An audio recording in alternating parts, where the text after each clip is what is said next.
એક ભારે જબરું નગર હતું. તેમાં એક જબરા ધનવાન શેઠ રહેતા હતા. શેઠ પાસે અઢળક દોલતને ભારે જબરો ઠાઠ હતો. શેઠને એક દીકરો હતો, એનું નામ જગન હતું. જગનને વાર્તા સાંભળવી બહુ ગમતી, માટે તે કોઈ ઘરડા ડોશીમાને જુએ કે તરત જ પૂછે છે કે તમને વાર્તા આવડે છે? એક બા તેને હા પાડે છે અને વાર્તા કહે છે. પહેલા તો બા નાની વાતો કહેતી, પછી જગન મોટો થયો અને રોજ નવી નવી વાતો સાંભળતો. એમ કરતા જગને હજારે વાર્તાઓ સાંભળી નાખી. એમાં પણ જગનને એક ટેવ હતી કે તે ખાલી વાર્તા સાંભળતો પણ કોઈને બીજાને કંઈ પણ વાત કહેતો નહીં. એકવાર તેને સ્વપ્ન આવ્યું. તેમાં એક પરી દેખાઈ. પરીને માથે સોનેરી મુગટ હતો, હાથમાં સોનેરી પીંછા હતા. તેમાં જગને એક પીંછું માંગ્યું. પરી બહેન, મને પીંછું બહુ ગમે છે, તમે મને આપશો? પરી કહે, હા આપીશ, પણ તારે મને કંઈક દેવું પડશે. જગન કહે, મારી પાસે તો કંઈ નથી. પરી કહે, કંઈક તો આપવું જ પડે. તને વાર્તાઓ ઘણી આવડે છે, એક વાર્તા મને સંભળાવ તો હું તને પીંછું આપું. જગન ચૂપ થઈ ગયો. વાર્તા સાંભળવી તેને ગમતી પણ કોઈને સંભળાવવી ગમે નહીં. પરી કહે, કેમ ચૂપ થયો? જગન કહે, હું વાર્તા નહીં કહું. વાર્તા કહી દઉં તો મારી એક વાર્તા ઓછી થઈ જાય. પરીને રીસ ચડી. તેણે કહ્યું કે જા, તારી વાર્તાના પૂતળા બની જશે. નવી વાતો સાંભળીશ કે તેનું એક એક પૂતળું બનતું જશે. એ પૂતળા એક થેલીમાં એકઠા થશે. એ થેલી પૂરી ભરાશે, પછી જોજે મજા. આમ કહીને પરી રાણી ઉડી ગઈ. જગનની આંખો ઉઘડી ગઈ. તેણે જોયું તો ભીંતે એક થેલી લટકે છે. એમાં કંઈક ભર્યું છે. જગન સમજી ગયો, પણ તેણે એ વાત છુપી રાખી, કોઈને કહી નહીં. એ થેલી એકલો જોઈ શકતો, બીજા કોઈને દેખાતી નહીં. એમ કરતા તે જુવાન થયો. તેના મા બાપ મરણ પામ્યા. તેને એક કાકા હતા. હવે કાકા તેની સંભાળ રાખવા લાગ્યા. એક બૂઢો નોકર હતો. તે ઘણો જૂનો હતો. તે જગનની સેવા ચાકરી કરતો. જગન તો રોજ નવી વાતો સાંભળે, તેનું એક પૂતળું બને અને પેલી થેલીમાં ભરાઈ જાય. છેવટે એમ બન્યું કે થેલી એટલી બધી ભરાઈ ગઈ કે વાતોના પૂતળા એમાં જરા પણ હાલી ચાલી શકે એટલી જગ્યાએ ન રહી. એના કાકાએ બીજા એક પૈસાદારની છોકરી સાથે એનું વેવિશાળ કરી દીધું. લગ્નનો દિવસ નક્કી થયો. લગ્નના આરંભની આગલી સાંજે એ એના મિત્રો સાથે બહાર ગયો હતો. તે વખતે પેલો વિશ્વાસુ નોકર એ ખંડ સાફ કરતો હતો. એકાએક એ ખંડમાં ગણગણાટ થતો સાંભળ્યો. એને આશ્ચર્ય થયું. વાતચીત થતી હતી તે તેણે કાન માંડીને સાંભળવા માંડી. એને ખબર પડી નહીં કે કોણ બોલે છે. એક પુતળાએ બીજાને પૂછ્યું, આવતીકાલે છોકરો પરણવાનો છે, એ વાત ખરી કે નહીં? બીજું પુતળું કહે, સાચી વાત છે, અને આપણે તો અહીં ગુંગળાઈ રહ્યા છીએ.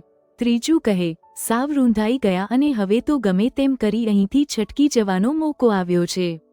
ચોથું કહે, ચોક્કસ કંઈક કરવું તો જોઈએ જ. કાચની બારીમાં એક કાણું હતું. તેમાંથી નોકરે એ ઓરડીમાં આંખ માંડી, પણ ત્યાં કોઈ દેખાયું નહીં. પેલો અવાજ તો ભીંત પર લટકાવેલી થેલીમાંથી આવતો હતો. કોઈક જીવતું એમાં ફરતું હોય એમે કૂદતીને ઊંચી નીચી થતી હતી. વાતચીત તો આગળ ચાલી. એક બોલ્યું, એ ઘોડે ચડીને કન્યાને ઘેર જશે.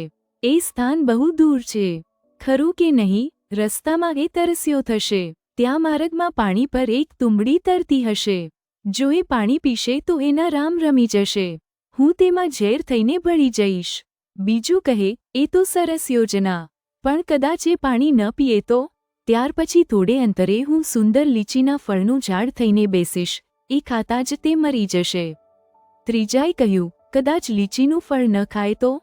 તો કન્યાને ઘેર ઘોડા ઉપરથી ઉતરશે ત્યાં હું કુશકીના થેલામાં લાલચોળ ધગધગતો સળિયો થઈને બેસીશ. જેવો અડકશે તેવો જ બાળી મૂકીશ. ચોથું કહે, પણ કદાચ તે સળિયાને ન અડકે તો? તે કન્યાને પરણી જશે પછી હું સાદડી નીચે નાનો ઝેરી સાપ થઈને ભરાઈ રહીશ અને એ ઊંઘતો હશે ત્યારે એને કરડીશ. પછી અવાજ સંભળાતા બંધ થઈ ગયા. બૂઢો નોકર ચોંક્યોને બીક પણ લાગી. પોતાના શેઠને કોઈ નુકસાન પહોંચાડવાનો વિચાર કરે છે એ એને સમજાયું. સમારંભ પૂરો થાય તે પહેલા શેઠ ઘેર આવે ત્યારે પોતે સાંભળેલી વાતચીત કહેવાનો તેણે વિચાર કર્યો. જગન ઘેર આવ્યો. નોકરે બધી વાત કરી. જગન હસી પડ્યો. તેને એ વાત ગપ લાગી. બીજે દિવસે સવારે વરઘોડાની બધી તૈયારીઓ થઈ ગઈ. 2 ઘોડા તૈયાર કરવામાં આવ્યા હતા. એક વરરાજા માટે ને બીજો એના વાલી તરીકે સંભાળ રાખતા એના કાકા માટે. બંને ઘોડાની લગામ પકડનાર એક માણસ હતો. પછી પેલો વિશ્વાસુ નોકર આગળ આવ્યો ને વરરાજાને પોતાને દોરવા દેવાની માગણી કરી. પોતાના શેઠને કોઈ પણ રીતે બચાવી લેવાનો એણે નિશ્ચય કર્યો હતો. પહેલા વરના કાકાએ ના પાડી અને લગ્નમાં ન આવતા ઘરની સંભાળ રાખવાનું કહ્યું. પણ એણે તો ખૂબ આગ્રહ કર્યો એટલે છેવટે એને સાથે લીધો. તે વખતના રિવાજ પ્રમાણે વરઘોડામાં આગળ વરરાજાનો ને પાછળના ભાગમાં કાકાનો ઘોડો હતો, પણ વિશ્વાસુ નોકરે પોતાના માલિકનો ઘોડો એટલો ઝપાટાબંધ ચલાવવા માંડ્યો કે એટલી બધી ઉતાવળ ન કરવા કાકાએ બૂમો પાડી, પણ નોકરે તે ગણકાર્યું જ નહીં. અડધો 1 માઇલ ગયા તેવામાં વરરાજાએ કહ્યું કે મને તરસ લાગી છે અને રસ્તાની બાજુ પર આવેલા કૂવા આગળ થોડીવાર ઘોડો થોભાવવા એણે નોકરને જણાવ્યું. પણ નોકરે તો ઉતરવાની જ ના પાડીને કહ્યું, ના સાહેબ, જો જરાએ રોકાયા તો આપણે મોડા પડીશું. એમ કહી પહેલી આફતમાંથી તો એણે શેઠને બચાવી લીધા. પણ થોડે દૂર ગયા એટલે એક ખેતર આવ્યું ને વરરાજાએ તેમાં પાકેલા લીચીના ફળ જોઈને બૂમ પાડી, પણ એ લીચી દેખાય છે, થોડા લઈ આવો તો મારી તરસ હું છીપાવી શકું. ફરી પણ નોકરે ના પાડતા કહ્યું, ના સાહેબ, તમને નડશે. કન્યાને ઘેર એથી વધારે સારા ફળો મળશે. ગમે તેમ પણ છેવટે તમે તો નાના બાળક છો. રસ્તે કંઈ પણ ખાવું ઠીક નથી. પણ હવે વરનો કાકો ગુસ્સો થયો. પોતાના માલિક સાથે આવો વર્તાવ કરવા માટે તેણે નોકરને ઠપકો આપ્યો. તું પાણી ન લાવ્યો અને હવે લીચી લાવવાની પણ ના પાડે છે. લગ્ન પતી જવા દે, પછી તારી ખબર લઈ નાખીશ. એણે તો કંઈ સાંભળ્યું નહીં ને બીજા સંકટને પણ સહીસલામત વટાવી ગયો. લગભગ બપોરે તેઓ કન્યાને ઘેર આવી પહોંચ્યા. આખાએ બગીચા પર એણે મોટો મંડપ બાંધી દીધો હતો કે જેથી તેના ઉપરથી થઈને કોઈ અપશુકનિયાળ પક્ષી ઉડીને જાય તો તેનો પડછાયો લગ્નવિધિ પર ન પડે અને વરકન્યાને કશે અપશુકન ન થાય. દરવાજા પાસે કુશકીથી ભરેલો એક થેલો એટલા માટે મૂકી રાખવામાં આવ્યો હતો કે વરરાજાને ઘોડેથી ઉતરતા મુશ્કેલી ન નડે. પણ જેવો એ થેલા પર વર પગ મૂકવા ગયો કે તરત જ પેલા નોકરે એના પગને લાત મારી અને તે જમીન પર પડી ગયો. આ છેલ્લા કૃત્યથી તો વરનો કાકો ખૂબ જ લાલપીળો થઈ ગયો, પણ એ પળે એણે ગમ ખાઈ લીધી. પછી તેઓ સૌ મંડપમાં ગયા. ત્યાં વચ્ચોવચ્ચ એક મેજ હતું. તેના પર જરીભરતના કપડાથી અડધી ઢાંકેલી મીઠાઈની તાસ્કો હતી. બંને મેજની સાથે શરબતનો એક જામ બાંધેલો હતો. એકનો પાયો લીલી દોરીથી ને બીજાનો ગુલાબી દોરીથી જામ સાથે બાંધ્યો હતો. પૂર્વ બાજુના એક શણગારેલા પડદા સામે વરરાજા ઊભા રહ્યા. તેની બાજુના એક મેજ પર લાકડાનું બતક મૂકવામાં આવ્યું હતું. ત્યાં 2 છોકરીઓને પોતાની તહેનાતમાં લઈને પશ્ચિમ બાજુએ કન્યા આવી ત્યાં સુધી એ ઊભો રહ્યો. ત્યાં તેમણે એકબીજાને નમસ્કાર કર્યા અને સામસામે આસવનો પ્યાલો આપ્યો. એટલે લગ્નવિધિ પૂરો થયો. ત્યાર પછી વરરાજાને ઘરના મુખ્ય ખંડમાં અને કન્યાને તેના પોતાના ઓરડામાં લઈ જવામાં આવી. ત્યાં તેમના સગાવહાલા તેમણે મળવા આવ્યા. તે બંને ખંડમાં મોટા મેચ ઉપર ભાતના ખાણા પીણા ગોઠવેલા હતા. તેને સૌએ સારી પેઠે ન્યાય આપ્યો.